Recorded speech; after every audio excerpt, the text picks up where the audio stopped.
गुरु प्यारी साथ संगत जी, आप सभी को प्यार भरी राधा स्वामी जी।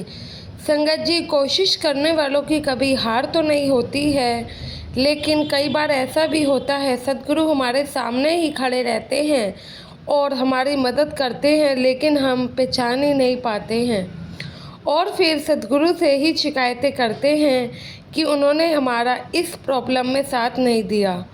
कभी भी उसी प्रॉब्लम को आप भविष्य में जाकर देखेंगे तो आपको पता लगेगा वो परेशानी आपके लिए आई थी तो अच्छा ही हुआ, क्योंकि उस समय ऐसा होना ही एक बेहतर था।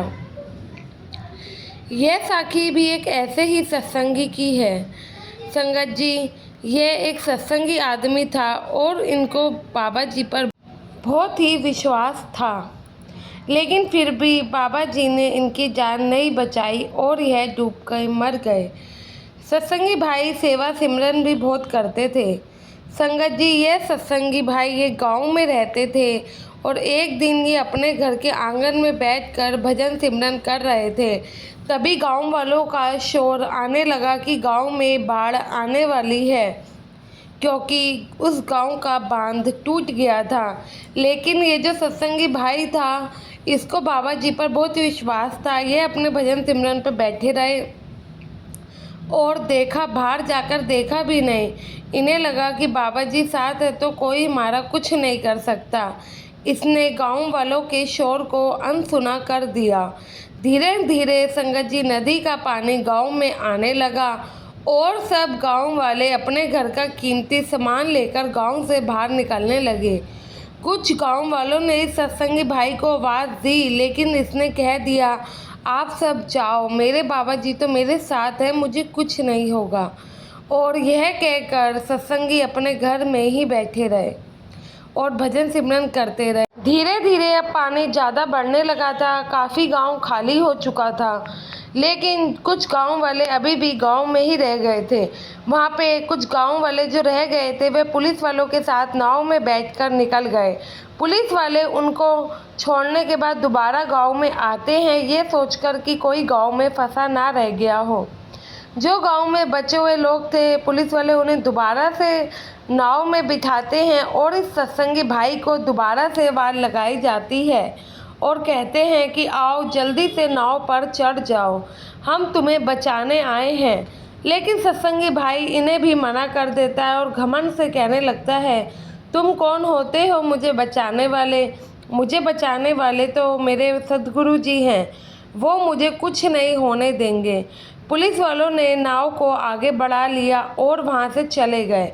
अब पानी सिर तक आ गया था और सत्संगी भाई आदमी अपने घर की छत पर चढ़ गया। सरकार ने रेस्क्यू अभियान चलाया हुआ था, तो वहाँ पर 2 हेलीकॉप्टर पूरे इलाके में घूम रहे थे और जब हेलीकॉप्टर में बैठे हुए एक इंसान ने इस भाई को देखा तो हेलीकॉप्टर इनके पास आकर दोबारा से रुका और इनसे हेलीकॉप्टर में बैठने के लिए कहते हैं और मदद करने के लिए कहते हैं। लेकिन यह भाई तो अपने घमंड को छोड़ने को तैयार ही नहीं था। यह सत्संगी भाई फिर से कहता है कि तुम कौन हो मुझे बचाने वाले? तुम कोई भगवान थोड़ी ना हो। मुझे बचाने वाले तो मेरे बाबा जी हैं, वो खुद आएंगे और मेरी जान बचा लेंगे। मुझे तुम्हारा एहसान नहीं चाहिए, अपनी यह रस्सी वापस खींच लो। हेलीकॉप्टर वाले ने सोचा कि यह तो बड़ा ही बदतमीज इंसान है, एक तो हम इनकी मदद के लिए आए हैं, यह फिर भी नहीं मान रहा। लगभग 7 से 8 दिन बीत जाते हैं। जब बाढ़ का पानी नीचे उतरता है तो सब गांव वाले वापस गांव की तरफ आते हैं।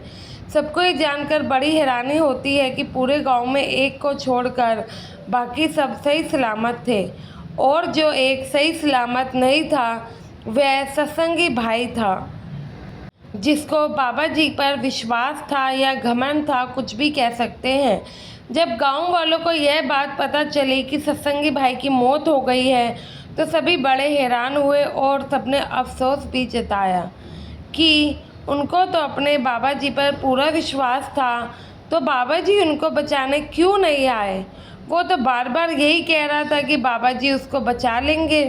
फिर ऐसा क्या हुआ जो सदगुरु जी ने उनकी जान ही नहीं बचाई।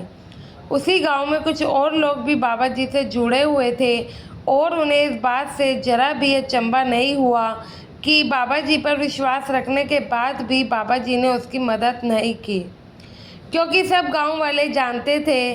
गांव वाले दूसरे सत्संगी लोगों के घर जाते हैं और उनसे पूछते हैं, क्या तुम्हारा बाबा इतना भी शक्तिशाली नहीं है कि वे अपने भक्त को बचा सके? तुम्हें पता है ना उस बेचारे को बाबा जी पर कितना विश्वास था। उसने सबको यह कहकर मना किया कि उसको बाबा बचा लेगा।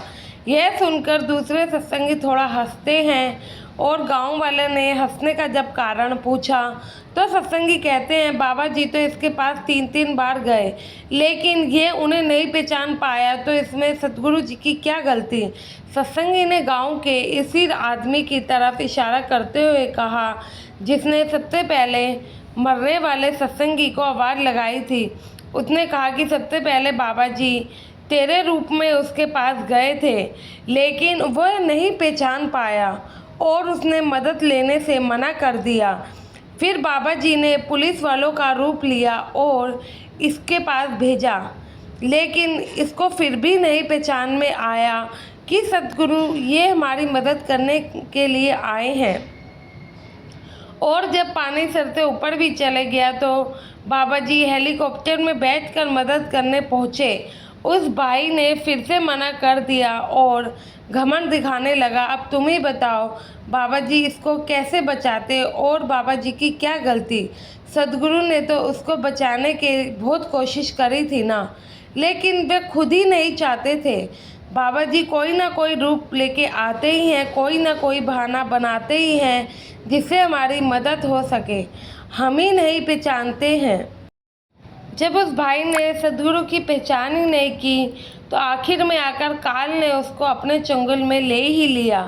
ये जवाब सुनकर गांव वालों की आंखें खुलती हैं और उनको समझ आता है जब मालिक हमारी मदद के लिए आता है तो हम ही नहीं पहचानते, हम तो मालिक को पुकारते हैं और मालिक किसी न किसी रूप में हमारी मदद करने ज़रूर आते हैं। बस हमें ही पहचान करनी आनी चाहिए। साथ संगत जी, कोशिश करने वालों की तो कभी हार ही नहीं होती है। मालिक सिर्फ उन्हीं का साथ देते हैं जिन्होंने खुद कोशिश भी करी हो। यह बात हमेशा याद रखनी चाहिए कि हाथ पे हाथ रखकर बैठने वालों के साथ मालिक कभी नहीं है। साथ संगत जी, आशा है आप संगत के अपने इस चैनल को सब्सक्राइब जरूर करेंगे और कमेंट में राधा स्वामी भी अवश्य लिखेंगे। गुरु प्यारी साथ संगत जी, आप सभी को राधा स्वामी जी।